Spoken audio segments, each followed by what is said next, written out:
Bismillahirrahmanirrahim. Assalamu alaikum student. How are you? I hope you all are fine. Today we're going to start another important lecture which is a difference between the electrolytic cell and galvanic cell.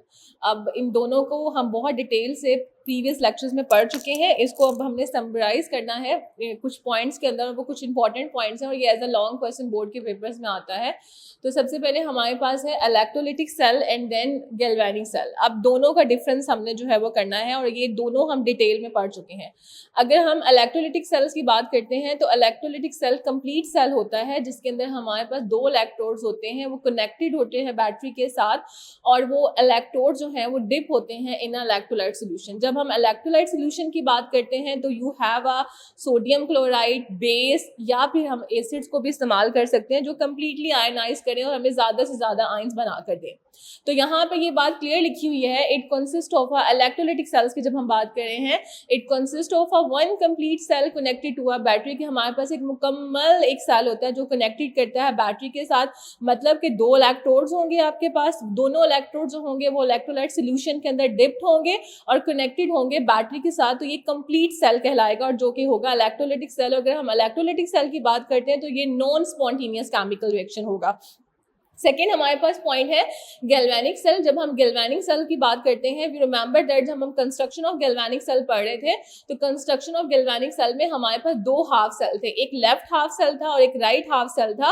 और ये दोनों half cell जो हैं वो electrically या हमारे पास जो है कनेक्टेड थे थ्रू द सॉल्ट ब्रिज के. ठीक है, और सॉल्ट ब्रिज का फंक्शन भी हम पढ़ चुके थे और फंक्शन भी पढ़ा था और ये भी बताया था कि वो सैचुरेटेड जो है वो सोल्यूशन का बना हुआ होता है. मतलब उसके अंदर सैचुरेटेड सोल्यूशन फील्ड होता है और उसका पर्पस क्या होता है कि वो दोनों जो है सॉल्यूशंस को न्यूट्रल रखता है और आयंस को पाथ प्रोवाइड करता है फॉर द माइग्रेशन के लिए. ठीक है, सेकंड पॉइंट हमारे पास क्या है, जब हम इलेक्ट्रोलिटिक सेल की बात करते हैं तो इलेक्ट्रोलिटिक सेल में हमारे पास जो एनोड होता है वो पॉजिटिव चार्ज होता है. मतलब एनोड के ऊपर जो है वो पॉजिटिव चार्ज होगा जबकि कैथोड के ऊपर नेगेटिव चार्ज होगा. अब हम कैथोड और एनोड को हमेशा ऐसे नहीं कह सकते कि एनोड हमेशा पॉजिटिव होगा और कैथोड हमेशा नेगेटिव होगा. एनोड एंड कैथोड को हम एक अदर वे में भी डिफाइन करते हैं और वो अदर वे क्या है हमारे पास. नंबर वन यहाँ पर ये है, हम ये बात पढ़ चुके हैं कि जब हमारे पास लॉस ऑफ इलेक्ट्रॉन होता है तो वहां पे ऑक्सीडेशन होगी. अगर हमारे पास इलेक्ट्रॉन लीव कर रहे हैं या इलेक्ट्रॉन जो है वो लॉस कर रहे हैं तो it's mean that are the anode और वहां पे क्या हो रही है, ऑक्सीडेशन अकर कर रहा है. मतलब वहां पे ऑक्सीडेशन टेक प्लेस कर रही है. अब कैथोड की डेफिनेशन क्या है, अब ये एनोड एंड कैथोड की डेफिनेशन है. अब हम कैथोड की जब बात करते हैं तो हमारे पास जो कैथोड है उसके अंदर इलेक्ट्रॉन्स ऐड होते हैं, मतलब कि इलेक्ट्रॉन गेन हो रहे होते हैं. तो वहां पे क्या हो रही होगी, रिडक्शन हो रही होगी. ठीक है, तो ये डेफिनेशन भी अब अपनी बुक पे जो है वो हाईलाइट कर लेंगे. अब उसके बरक्स जो है ऑन द अदर वे हमारे पास क्या है, गैल्वेनिक सेल है. गैल्वेनिक सेल की अगर हम बात करें तो ये पॉइंट मैंने आपको उस दिन भी समझाया था कि जब हम एनोड की बात करते हैं तो एनोड नेगेटिव चार्ज होता है. मतलब कि गैल्वेनिक सेल के ऊपर एनोड के ऊपर नेगेटिव चार्ज होता है और कैथोड के ऊपर जो है वो पॉजिटिव चार्ज होता है.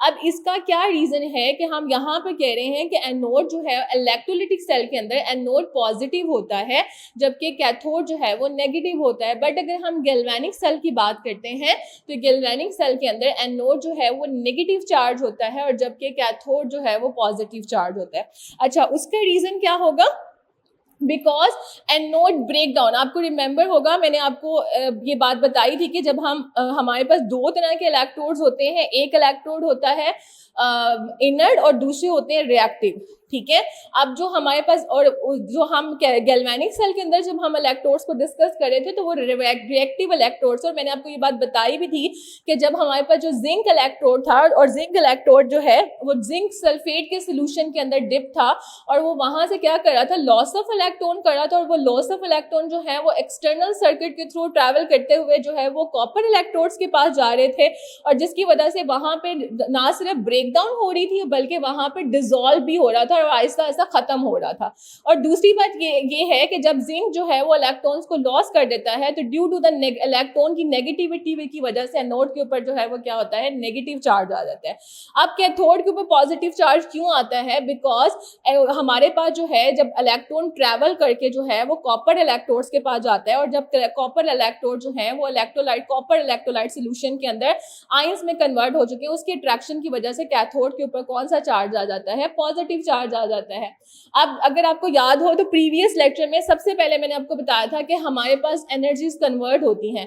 इलेक्ट्रोलाइटिक सेल के अंदर क्या होता है, जो इलेक्ट्रिकल एनर्जी कन्वर्ट होती है केमिकल एनर्जी में, क्योंकि ये नॉन स्पॉन्टेनियस रिएक्शन है बाय द मीन ऑफ, हम इसको इलेक्ट्रोलाइसिस भी कह सकते हैं, क्योंकि क्या होता है कि हम इसको इलेक्ट्रिक करंट प्रोवाइड कर रहे हैं, तो इसलिए electrical energy is converted into the chemical energy. और जब हम गैल्वेनिक सेल की बात करते हैं तो गैल्वेनिक सेल के अंदर जो है वो स्पॉन्टेनियस रिएक्शन होता है, जो खुद ब खुद करता है, they do not need any external agent to proceed this reaction, so the chemical energy is converted into the electrical energy, क्योंकि गैल्वेनिक सेल जो है वो इलेक्ट्रिसिटी को प्रोड्यूस कर रहा है। ठीक है, ये फंक्शन में भी हमने पढ़ा था, सॉरी एप्लीकेशन में भी हमने ये बात डिस्कस की थी।